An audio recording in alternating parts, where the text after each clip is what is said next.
El niño rey, Tutankamón.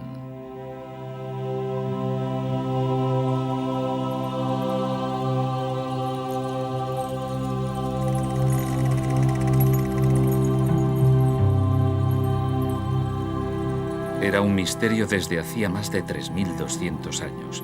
Pero gracias al valor y la intuición de un hombre, se hizo el mayor descubrimiento arqueológico del siglo. Un faraón olvidado ocupó su lugar en la historia. El niño rey, Tutankamón. El descubrimiento de la tumba de Tutankamón fue el más importante de la historia.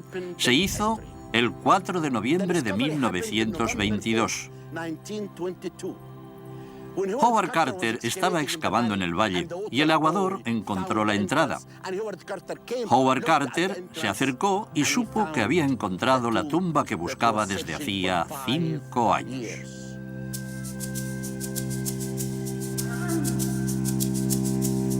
El 4 de noviembre de 1922, el arqueólogo inglés Howard Carter descubrió los 16 peldaños de la escalera que conducía a la tumba de Tutankamón. La tumba estaba intacta, nadie la había abierto, pero hasta 22 días después, Carter no se dio cuenta de la importancia de su descubrimiento.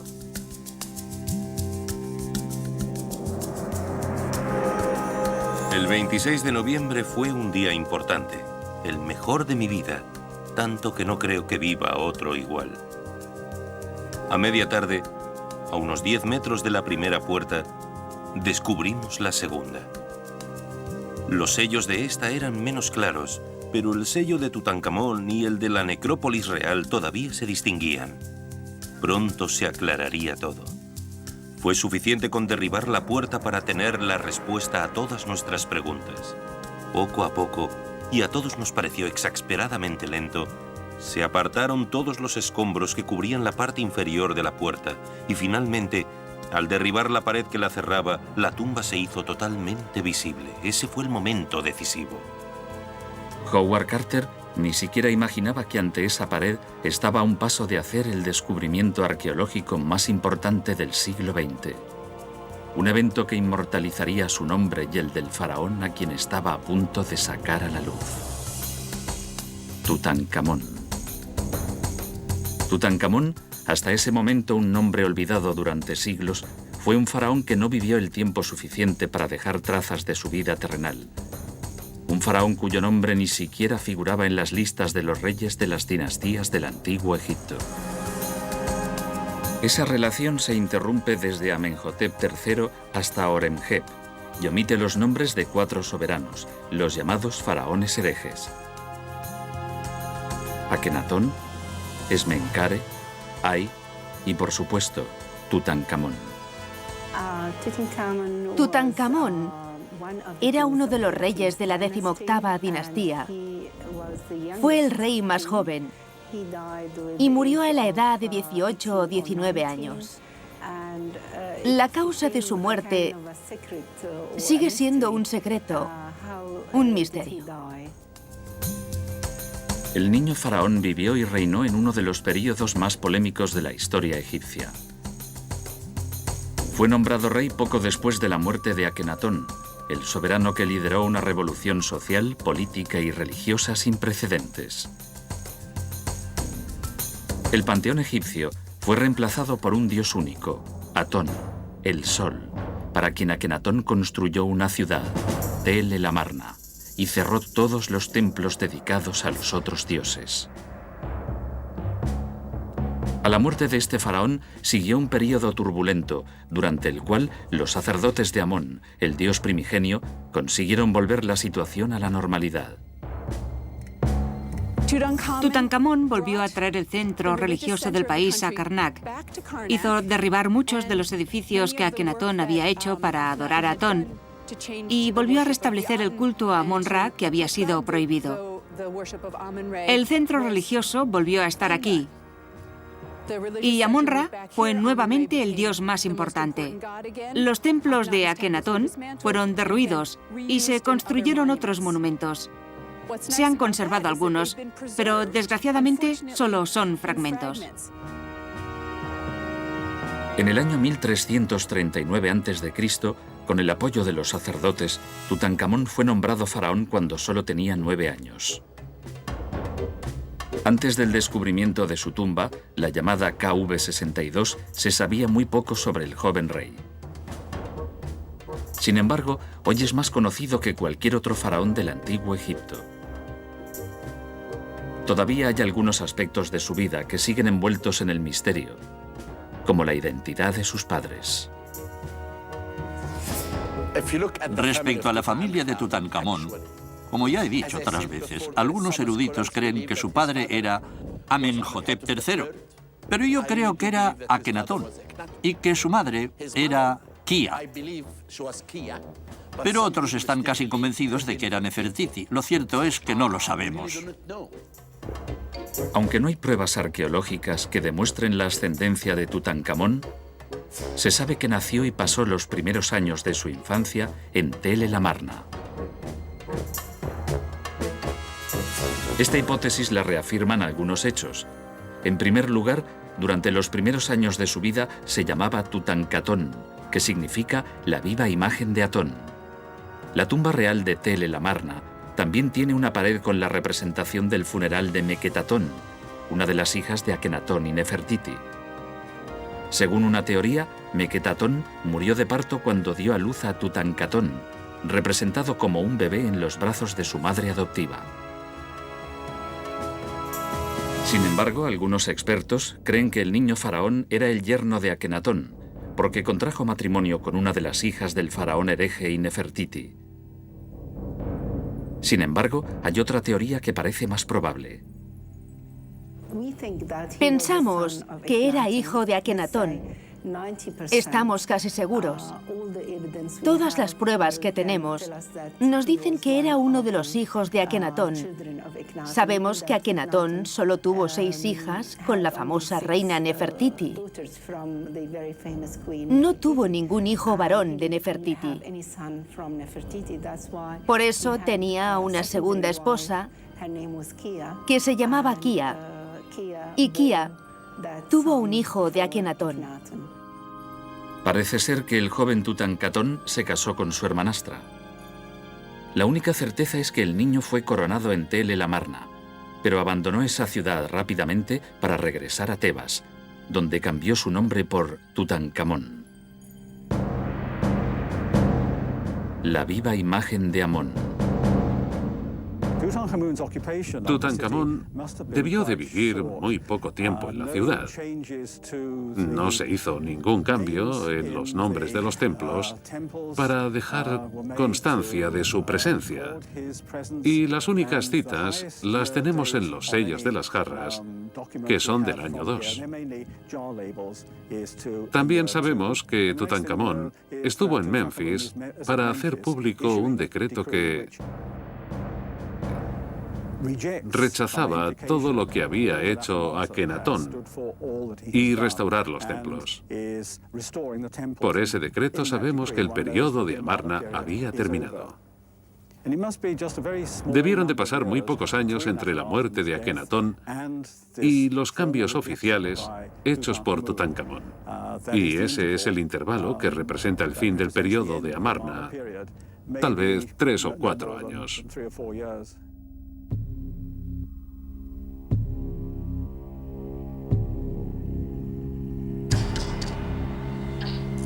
La primera tarea a la que se enfrentó el jovencísimo faraón fue el restablecimiento del culto a Amón. Esta tierra estaba atormentada por el mal. El santuario de los dioses se convertía en ruinas. He suplicado ayuda a los dioses y las diosas, pero no me han escuchado.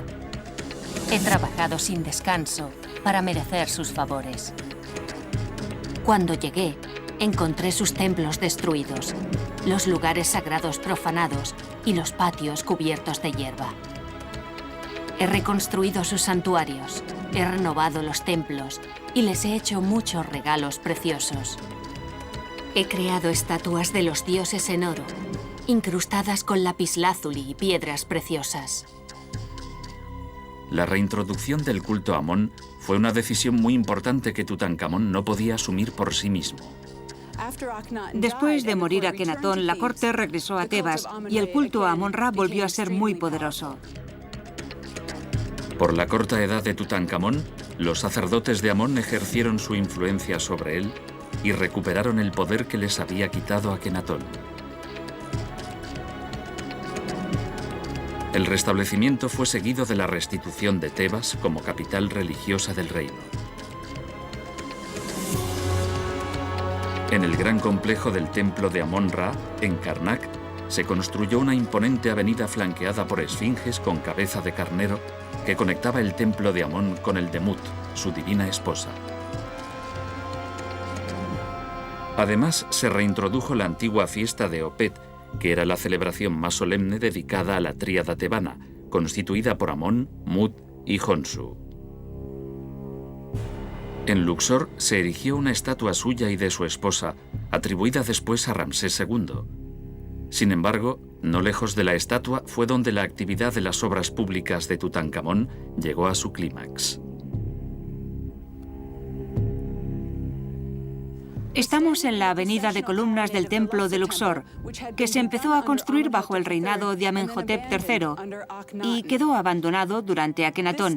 Esto es el testimonio de la dedicación de Tutankamón a Amón-Ra, completando la mayor parte de sus bellas decoraciones.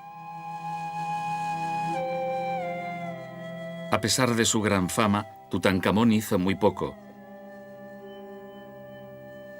Su reinado solo duró 10 años.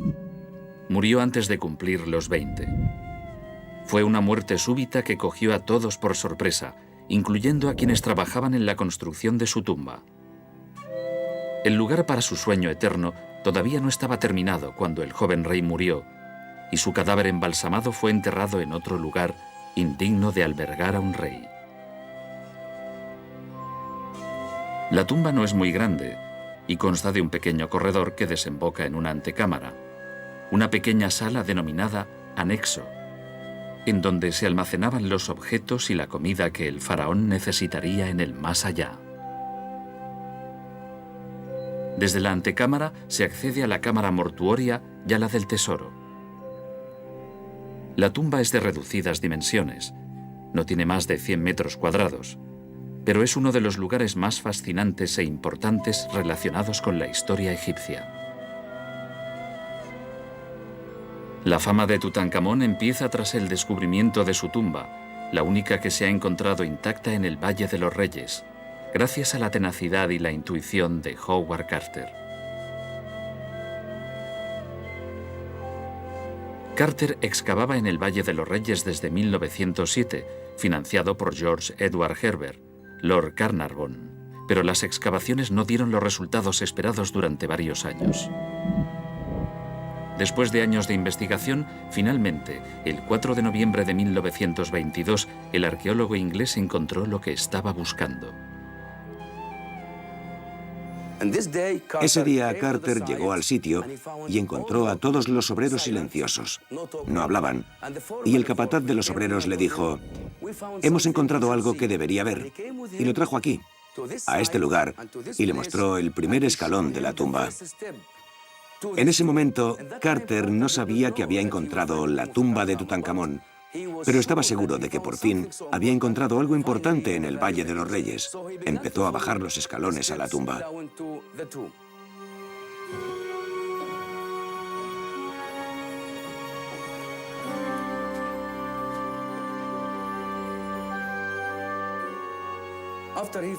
Cuando terminó de limpiar la escalera, llegó a esta entrada y descubrió que estaba enyesada y tenía los sellos de la necrópolis del Valle de los Reyes.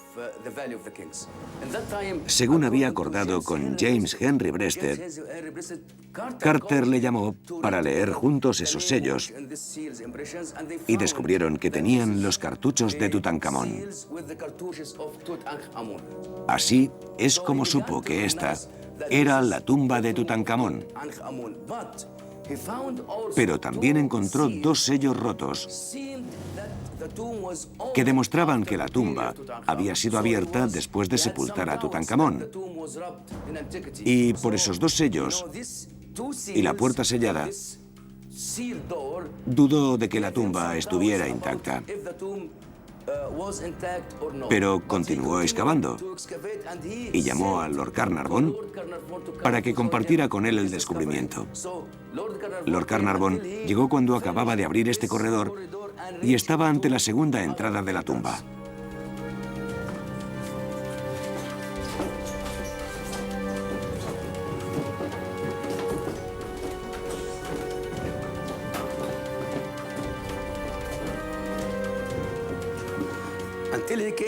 Cuando llegó aquí, esta entrada estaba cerrada y con los sellos con el nombre de Tutankamón.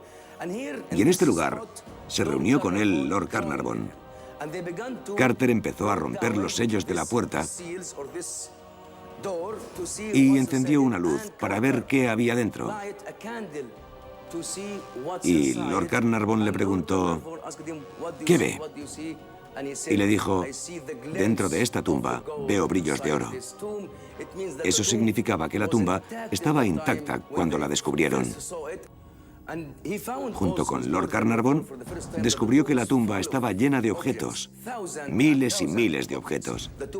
La tumba estaba repleta de cosas y fue un gran momento para ellos. Lo que encontraron aparece ahora en todos los libros de egiptología, porque fue un hito en la historia y también era la primera vez que se encontraba una tumba intacta en el Valle de los Reyes.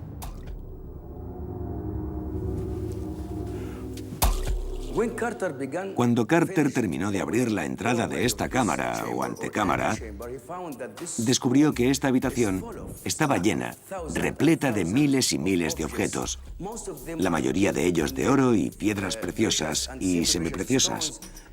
Todo estaba organizado y bien envuelto, preparado para hacer compañía al rey en su viaje a la otra vida.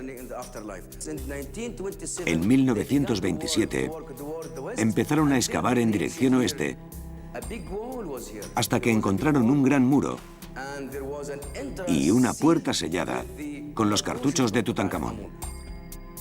Carter había llegado a un punto crucial. Limpiaron la antecámara casi totalmente y pudieron derribar la pared que todavía los separaba de la cámara mortuoria, donde esperaba encontrar la momia del faraón todavía intacta. Con un cuidado extremo rompí el yeso y empecé a quitar las piedras pequeñas que formaban la parte superior de la pared. El deseo de parar y echar un vistazo al interior era irresistible, y cuando a los 10 minutos el agujero era lo bastante grande para mirar dentro, introduje una linterna. La luz me reveló un espectáculo asombroso. Las 20 personas que estaban en la tumba con Carter le preguntaron si veía algo, y el arqueólogo respondió, sí, cosas maravillosas. Aproximadamente a 1 metro de la puerta, extendiéndose en todas direcciones para dificultar la entrada a la cámara, habían erigido una sólida pared de oro. Vio el oro brillando ante sus ojos, porque las capillas de madera dorada que cubrían el sarcófago del rey estaban justo detrás de esa pared, y empezó a retirar las 6 capillas, sistemáticamente, una a una, hasta que apareció este bello sarcófago de cuarcita. Después esperó un poco para levantar la tapa del sarcófago. En cuanto levantó la tapa del sarcófago, encontró otro que era de oro macizo. Entonces lo abrieron y encontraron otro sarcófago de madera dorada. Y al abrirlo, vieron la momia. A pesar de las reducidas dimensiones, la tumba conserva imágenes que tienen mucho que contar. Ahí es donde empieza. Vemos el funeral. Traen la momia de Tutankamón en una capilla y la colocan en la tumba. Y después vemos a Ay, el sumo sacerdote, que se convirtió en rey de Egipto, abriendo la boca de Tutankamón como si fuera Osiris, diciéndole: abro tu boca, puedes comer. Abro tus ojos, puedes ver. Abro tu nariz, puedes oler en la otra vida, y allí serás rey. Y después hay escenas de Tutankamón con varios dioses, especialmente con Hathor, la diosa de la belleza y el amor, y con Osiris. Miren, lo abraza con respeto y amor. Osiris le dice: ven a mi reino, serás uno más entre nosotros, serás un dios. Y Hathor, como Isis, su madre, lo sostiene con cariño. Y aquí vemos otro momento, otra escena del libro del Imiduat, y ya está en el más allá. Luego vemos a Anubis, que también bendice a Tutankamón. Son escenas muy pequeñas, pero muy importantes, que nos muestran que Osiris acepta al rey Tut, que descansa bajo los ataúdes de oro para vivir eternamente. La noticia del descubrimiento llegó rápidamente a todo el mundo, y aún fue más sensacionalista por una supuesta maldición que alcanzaba a aquellos que habían participado. En la cámara mortuoria se halló una tablilla de barro, que desapareció más tarde, con una explícita y preocupante inscripción. Las alas de la muerte cubrirán a quien interrumpa el sueño del faraón. Los noticieros de aquella época dieron diferentes versiones de la maldición, pero todos estaban de acuerdo en culpar de cualquier desgracia a la cólera del faraón, cuyo sueño eterno había sido perturbado después de casi 33 siglos. La leyenda nació con la muerte súbita de Lord Carnarvon, unos meses después del descubrimiento. Durante los años siguientes, algunas personas que tomaron parte en la apertura de la tumba, incluso indirectamente, sufrieron diversos accidentes. Por esa razón, muchos periódicos se dieron cuenta de que la maldición era una noticia más fascinante que el propio descubrimiento y contribuyeron a extenderla publicando rumores. Todavía hoy, la maldición continúa siendo noticia. Introduje la momia dentro de la máquina para hacerle un tac y sorprendentemente la máquina se detuvo en cuanto el cuerpo del rey Tut estuvo dentro. Empecé a pensar que podía ser a causa de la maldición de los faraones o la maldición de Tutankamón. ¿Por qué se paró la máquina? A pesar de que la tumba no era demasiado grande, contenía 5.398 objetos de oro y de plata. El mayor tesoro que se ha descubierto. Estos bellos objetos que están en el Museo de El Cairo cautivaron a todo el mundo.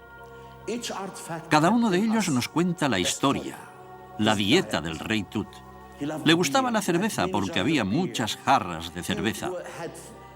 Tenemos muchas evidencias de lo que comía y de qué constaba su dieta. La tumba puede enseñarnos mucho sobre el muchacho dorado que gobernó durante un breve periodo, pero fue una época dorada. Se recuperaron decenas de vasos de alabastro y figuras de animales finamente tallados. La pieza más grande del tesoro es un relicario de oro que protegía los 4 vasos canopes de alabastro que contenían los órganos internos del joven faraón. 3 espléndidos lechos funerarios de madera dorada ocupaban una pared de la antecámara donde se encontraron más de 700 objetos. Entre estos, un magnífico trono dorado con una de las representaciones menos frecuentes de Tutankamón con su esposa principal, Ankhesenamón. La pareja real aparece en un momento de gran intimidad, mientras la esposa unta el cuerpo del soberano con un ungüento perfumado. Los 2 jóvenes llevan una sandalia en cada pie, una demostración del amor eterno que se habían jurado tanto en las buenas épocas, representadas por el pie calzado con la sandalia, como en las malas, por el pie descalzo.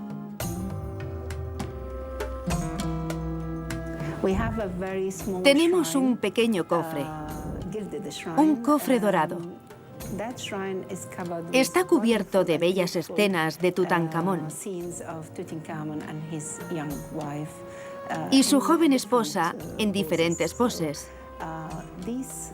Estos objetos nos muestran que ambos estaban enamorados, a pesar de que eran muy jóvenes cuando se casaron.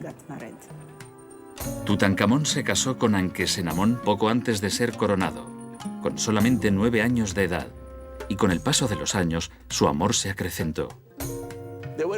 Estaban enamorados. Todo en la tumba lo indica. Lo demuestran los objetos, como el trono que está en el Museo del Cairo. Si te fijas en ella, ves que está pendiente de él, tocándolo. Cuando murió, ella depositó una flor en la tumba. Sabemos que no tuvieron hijos. Las únicas evidencias son los fetos, que nos dicen que tal vez tuvieron 2 hijos que nacieron muertos.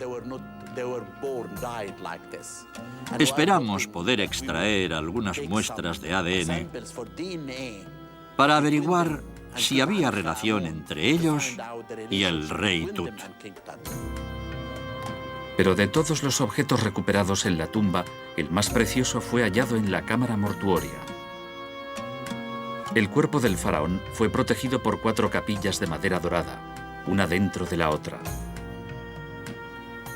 Dentro de ellas, un gran sarcófago de cuarcita contenía otros 3 sarcófagos, los 2 primeros de madera dorada y el tercero de oro puro.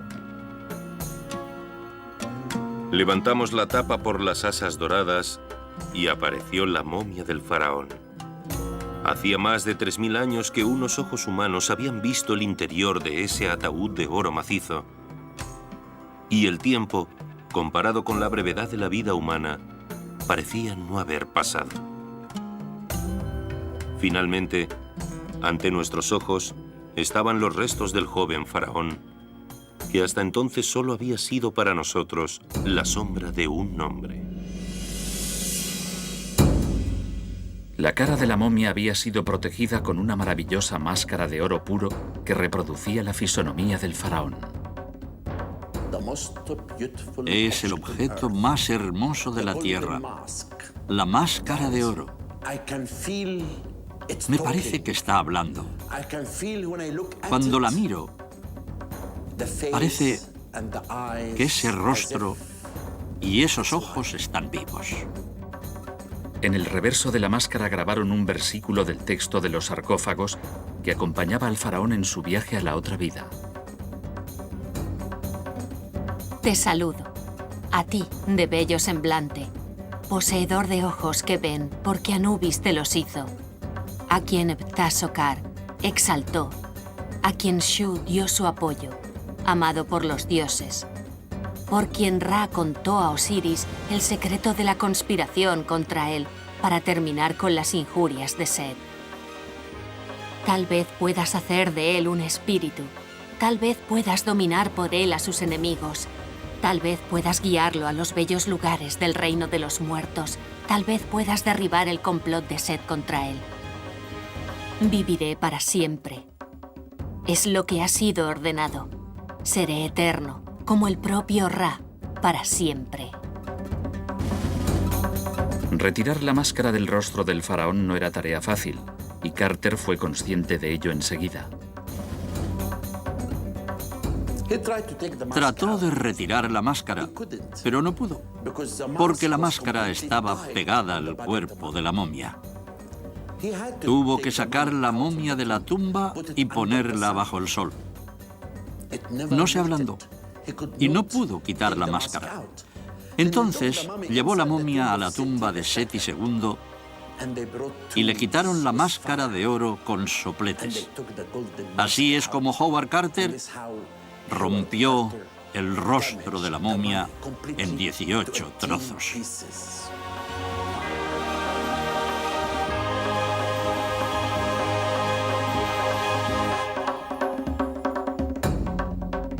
Las actividades de Carter y los estudios que se hicieron posteriormente dejaron la momia en un lamentable estado. En los últimos años se han tomado muchas precauciones para conservarla. Miré el cuerpo y dije, tengo que salvar a este hombre. Tengo que salvar al muchacho de oro. Porque la respiración de las personas que entraban y el polvo podían dañar aún más la momia. Por eso vine el 4 de noviembre de 2007, el mismo día que fue hallada la tumba. Era increíble. El valle estaba lleno de cientos de reporteros llegados de todas partes. El muchacho dorado atraía a todo el mundo. Por eso se construyó esta urna en Alemania. Saqué la momia del sarcófago y la puse aquí. Lo único que podemos ver son la cara y los pies. Por debajo podemos ver el control de la humedad y la temperatura. Y así podremos conservar esta momia durante años.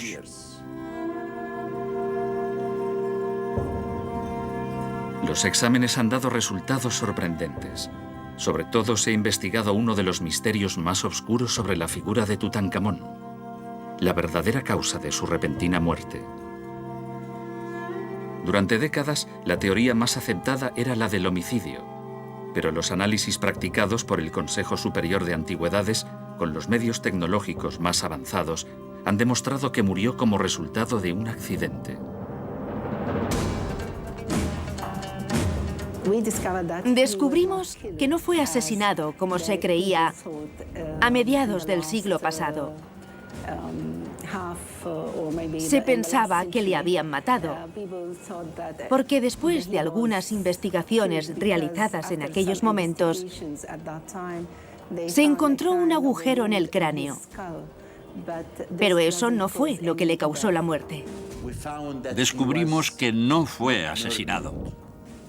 El TAC demostró que ese agujero en la parte posterior de la cabeza se practicaba en los faraones durante la 18ª dinastía para la momificación, para introducir el líquido dentro del cuerpo. Devolví la momia y anuncié que el rey Tut murió en un accidente, porque encontramos una fractura en la pierna izquierda.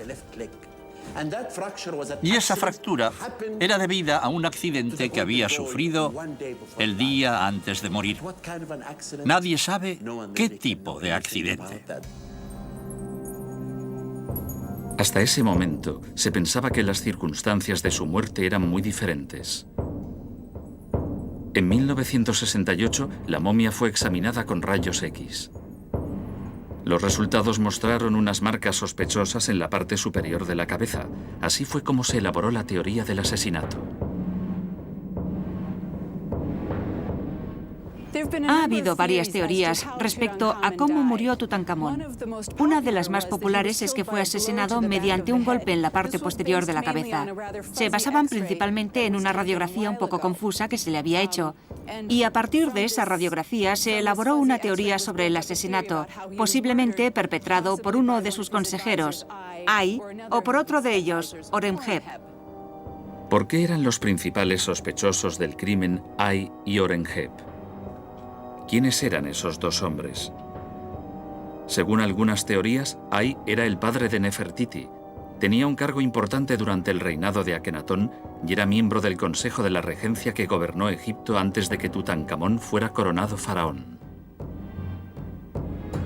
Se iniciaron las obras de construcción de su tumba en Tel el Amarna, pero no se concluyeron, porque con la muerte del joven rey cambió la situación.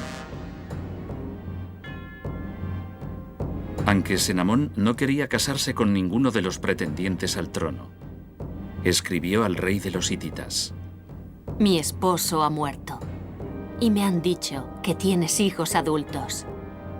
Envíame a uno de ellos, será mi consorte y reinará en Egipto. El soberano hitita consintió y envió a la reina uno de sus hijos, pero el príncipe nunca llegó a la corte de Tebas. Fue asesinado durante el viaje a Egipto por unos asesinos, tal vez enviados por ahí.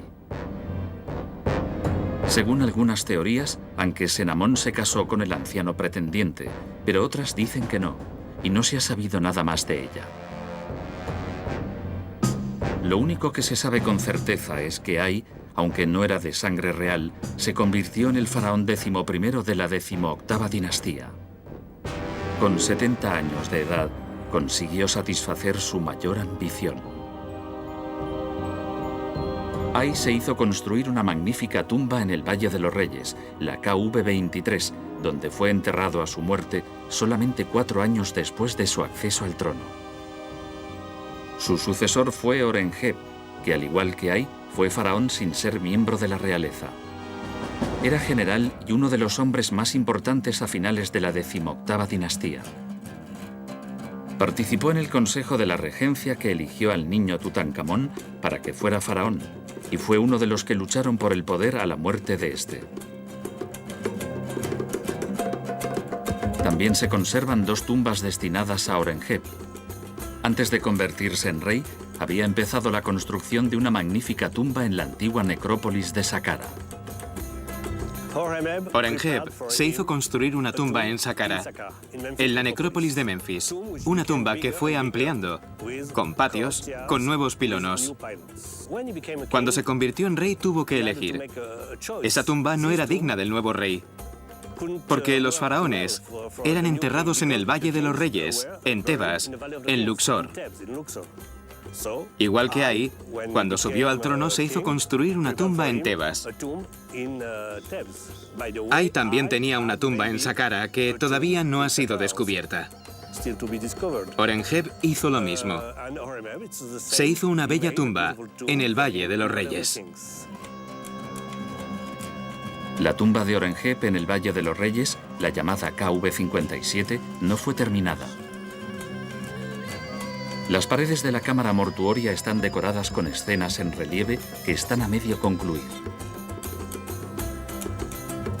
Sin embargo, son muy útiles para comprender el proceso que los artistas seguían para realizar este tipo de decoración. La tumba de Horemheb es una de las más grandes del Valle de los Reyes y dobla en tamaño a la de su predecesor, Ay, el cortesano intrigante que se convirtió en faraón a la muerte de Tutankamón. Pero la tumba de Ay oculta otro misterio. En realidad, fue diseñada originalmente para Tutankamón, pero debido a la repentina muerte del joven faraón, el anciano visir lo hizo enterrar en la tumba destinada a sí mismo, que ya estaba terminada.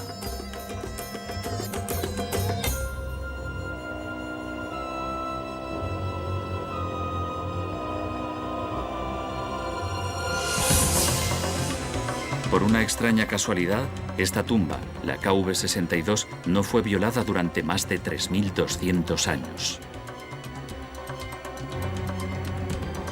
Si no hubiera sido por un cúmulo de circunstancias, tal vez hoy Tutankamón no sería el faraón más famoso de la historia, y no sería su momia, recientemente expuesta en una urna de cristal, la que reposara en la tumba más famosa del mundo.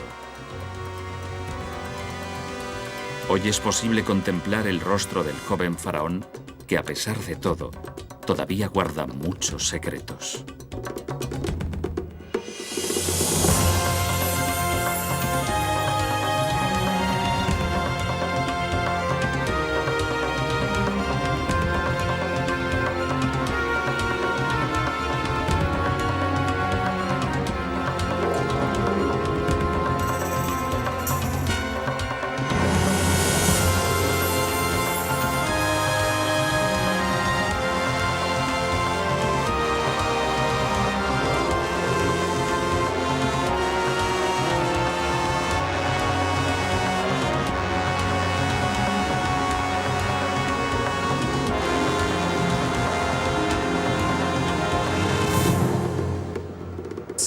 Pronto compararemos el ADN del muchacho dorado con el esqueleto de Akenatón y podremos descubrir quién era la familia de Tutankamón.